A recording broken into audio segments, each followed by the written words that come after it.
Hello everyone, welcome back. Let's continue discussing country risk and debt crisis.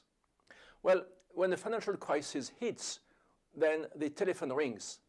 Well, first the IMF will pick up the call and will send from Washington a team of economists to the country's central bank to provide an in-depth analysis and diagnosis of the country's financial and macroeconomic trouble.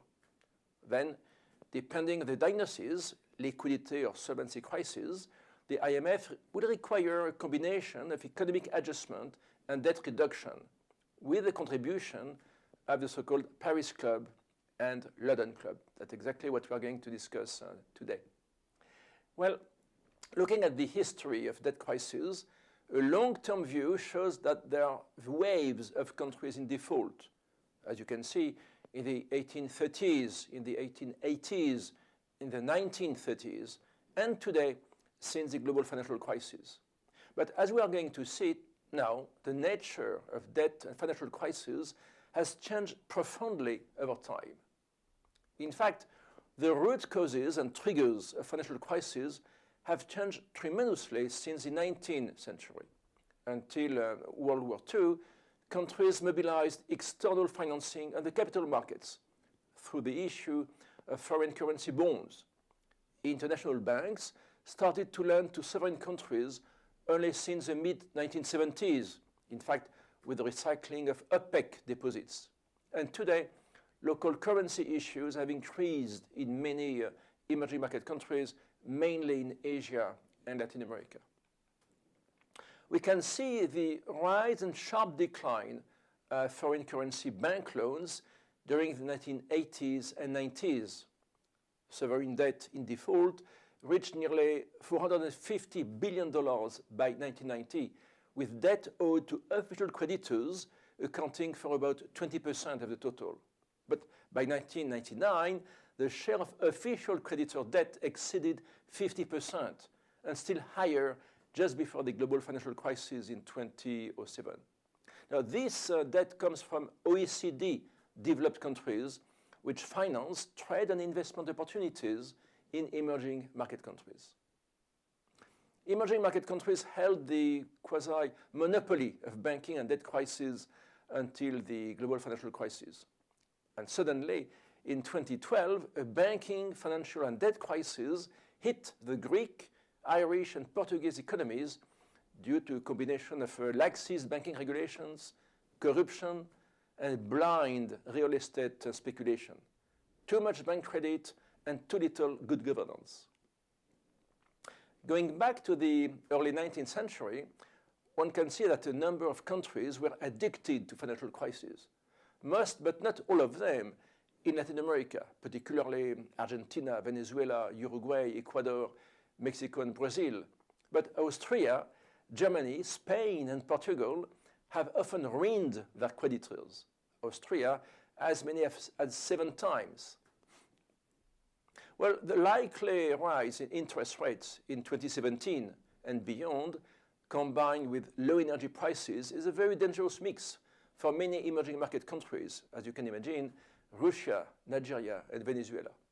But many countries in the Eurozone, including France, Italy, and Spain, are going to get in trouble when yields will go up and with discriminating global investors. Well, let's look now at the who's who in debt restructuring. We are going to focus on 2 categories of creditors, namely developed country governments, the so-called Paris Club, and international banks, the so-called London Club. As we shall see, the Paris Club is a bit informal but a well-structured form of negotiations under the auspices of the French Treasury.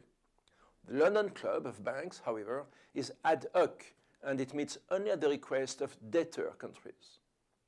Let's start with the Paris Club, a form of debt restructuring negotiations between developed country governments and developing countries in times of debt crisis. Close to $600 billion have been renegotiated under the auspices of the Paris Club since the mid-1950s, starting with Argentina. And all in all, today, 19 countries have met with the Paris Club, and for some of them, many times, such as Ivory Coast and Nigeria, 5 times, Senegal, 15 times, Argentina, 9 times. The debt to be renegotiated by the Paris Club includes the direct country-to-country debt, but also the claims of export credit agencies such as COFAS and Exim Bank. Now, once renegotiated, the debt can be swapped or sold to private investors for financing local investment opportunities. One of the most important guidelines of the Paris Club is the so-called conditionality. That is, the debtor country must first negotiate a program of macroeconomic restructuring and adjustment with the IMF. And the IMF will help define the financing gap that must be filled by creditors with a combination of rescheduling, time, refinancing, new money, or debt reduction, depending on the diagnosis of liquidity or solvency crisis.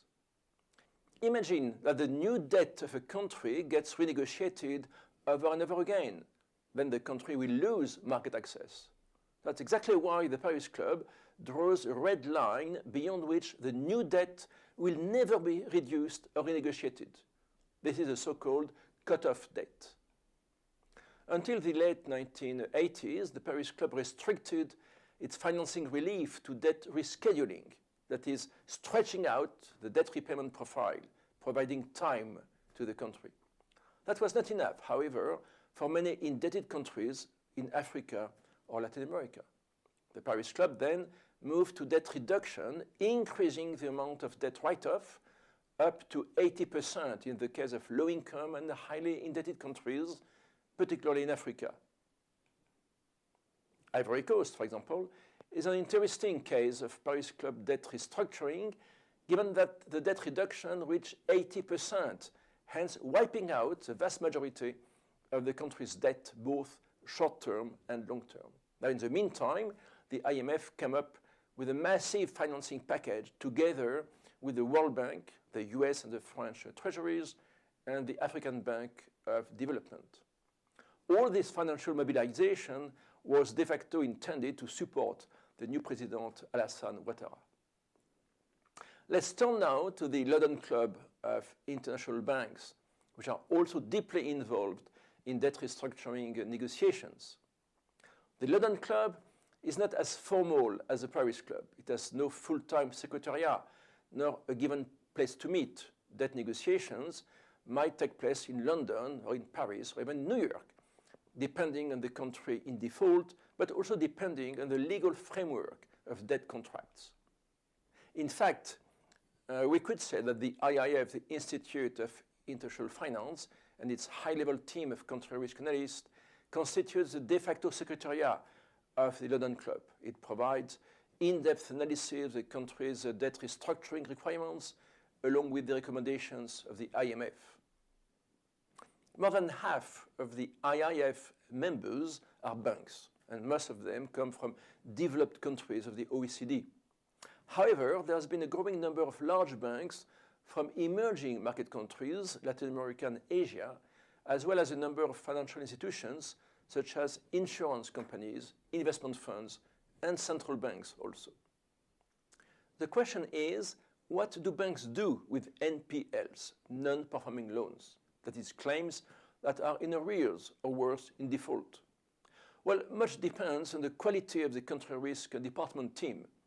Once the loans in arrears or in default have been backed up by loan loss reserves with regulatory and tax incentives, the country risk team can swap the loans or sell the loans at a price that is determined on the secondary market of commercial bank claims. The prices go up and down depending on country risk news, such as commodity prices, political upheaval, IMF loans, bond issues. Look, for example, at the price of Ivory Coast external debt. Here you have the history of the country's socio-political and financial situation since the default back in 1985.